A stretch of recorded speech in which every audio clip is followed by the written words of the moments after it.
What is up, YouTube? This is your girl, Cecilia. I'm so excited to be here and welcome to my channel. Today, I want to share about how I was 3.7k in debt and how I get to saved 50k now in about 2 and 3 years. As I was writing the script for this video, I came across this text message between me and my roommate in college.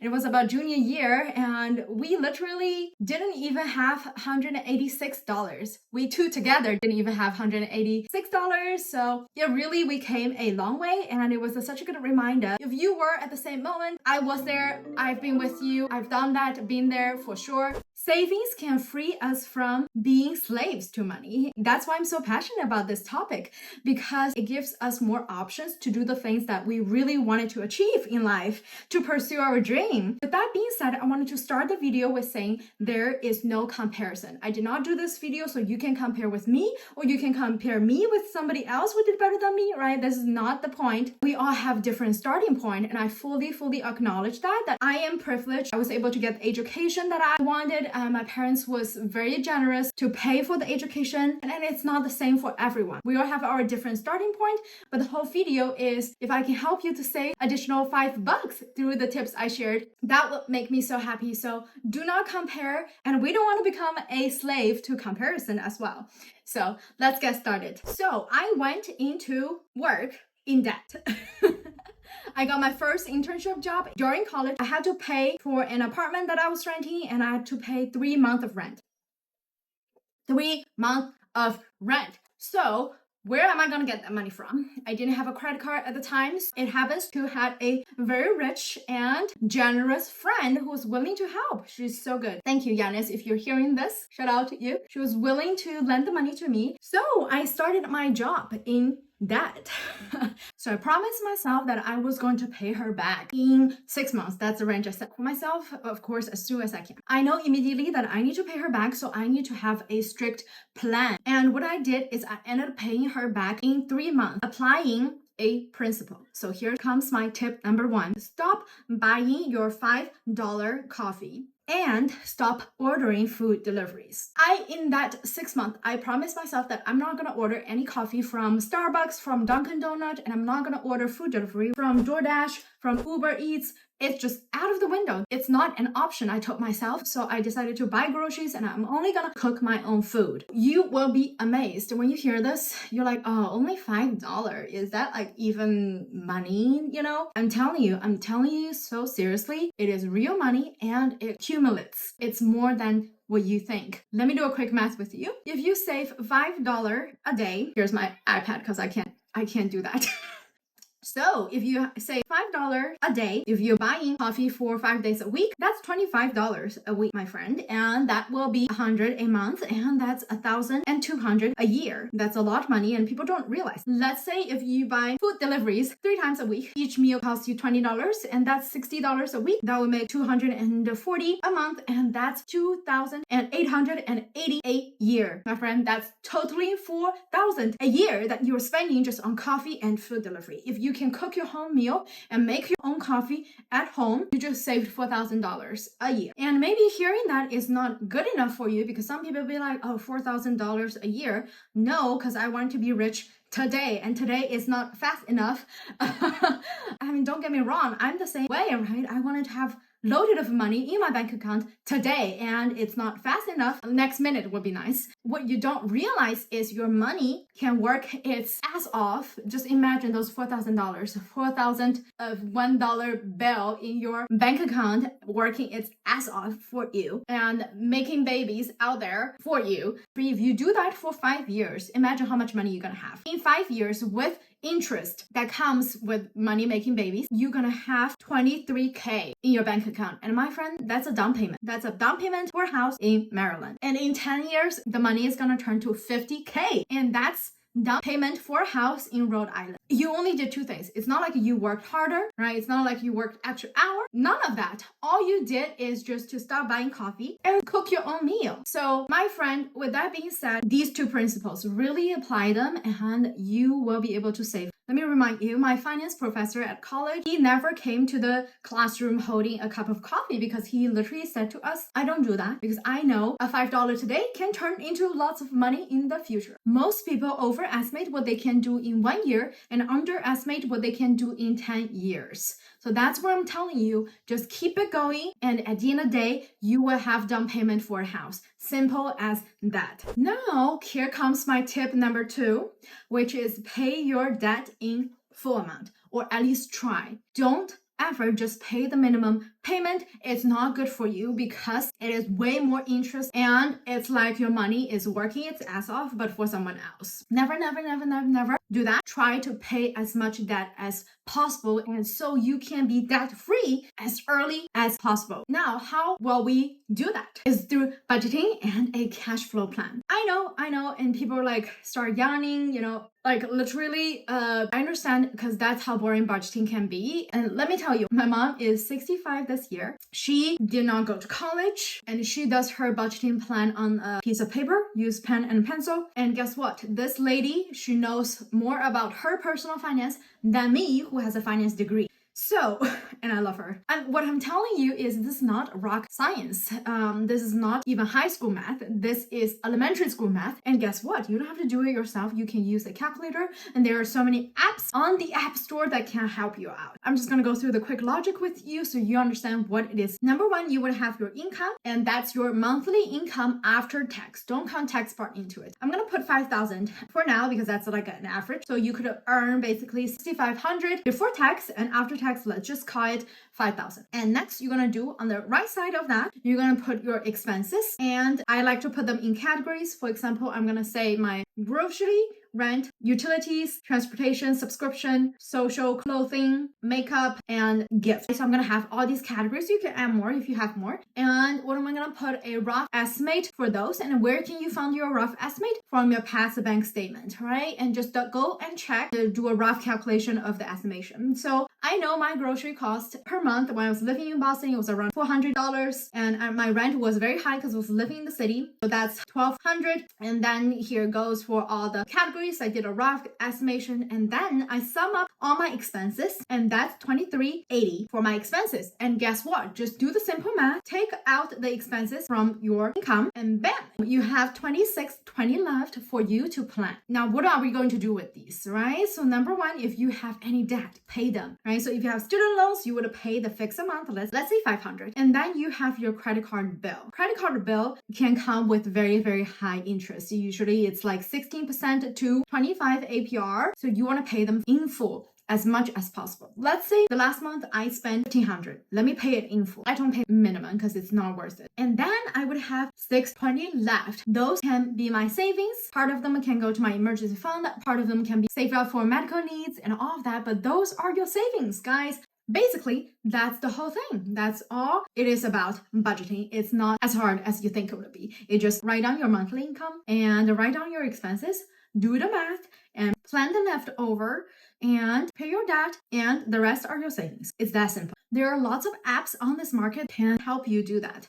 I'm just gonna name a few. You have Mint, you have Binance AB, you have Nerd Wallet, you have Buddy, you have Money Manager, Every Dollar, so on and so forth. Now, the last part I'm gonna say about this budgeting is to review it at the end of the month. This is so critical, and I don't think people mention it enough. It's the point that you need to review it and make sure that you're staying within your budget or you're not. I can't tell you how many months I've overspent on my skincare and makeup because girl, I'm quite into it.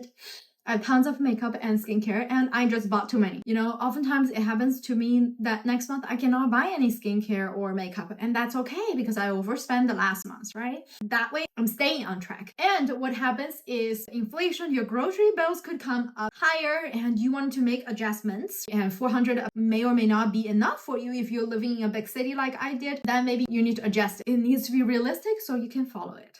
Tip number 3 is to invest your savings. Remember that $600 that we had? Make sure that you invest them. Why? When we say investment, people think, stock market, bond, real estate. No, that's not what I'm talking about. With that 600, if you're new to investment, anything that gives you interest is a good starting point. I'm gonna give a few examples. You can talk to your bank to start a saving account, and that usually gives a good interest. Maybe 2%, 3%, 4%, you name it. You can do a CD. There's a time constraint that you have to put money out later. I use Robinhood, and I just put my cash in there, and it gives me 4.5% annual interest. There are many options out there, and all you need to do is to find something that you're comfortable with, the risk level that you're comfortable with. What I have named, these are relatively safer options. But the whole point is that you want your money to be out there working its ass off.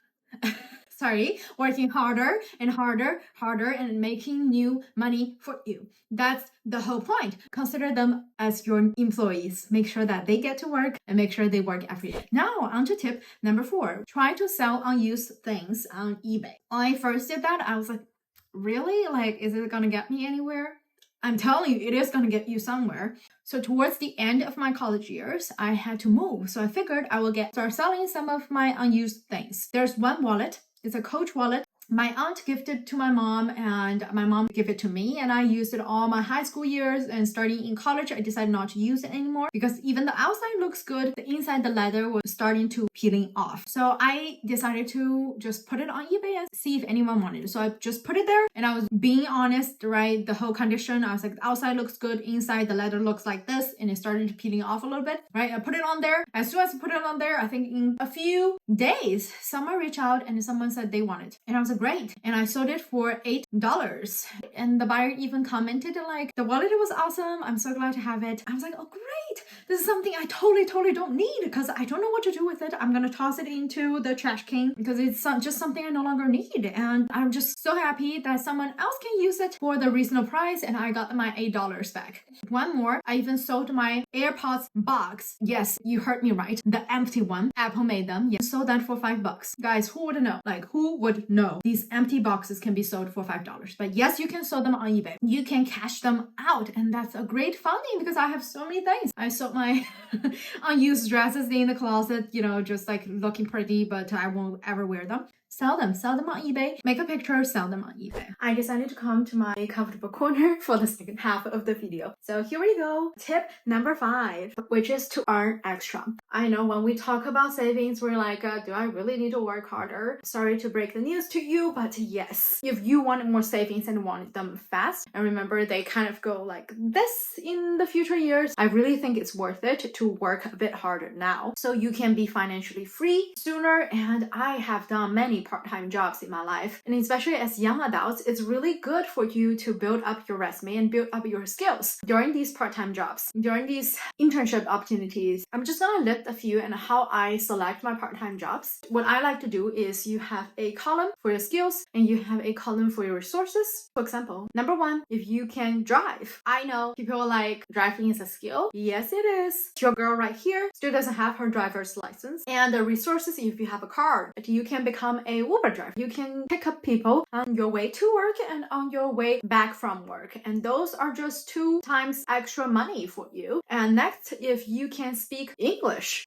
Yes, it's a skill set you have. So it's awesome that you can do that. And for the resources, if you have a laptop or a phone, you can become an online English tutor. In my middle school years, I've hired a few online English tutor, and what they do is they basically just talk to me because they are native speakers and I want them to practice my English. They come online for like a 45 minutes. We jump on that app. I would say, how are you? Teacher would go, I'm doing great. How are you? Tell me a little bit about what's going on in your life. And all we do is to talk because I want to practice my spoken English. That's all it takes. Nothing, grammar, nothing. Next, if you're really good at study and if you are a college student, this is a really good part-time job for you, is being a TA and RA. In my college years, I was TA to 4 classes and I did 3 semesters of RAs. It's a great part-time job for you to build up your resume. Before you get that first job out of college, you can know your professors really well and they can write recommendation letters for you. It's a good way to collect those experiences, grow your network as well. It's a great way to build up your skills skill set, get to know more about your courses, and you're getting paid for it.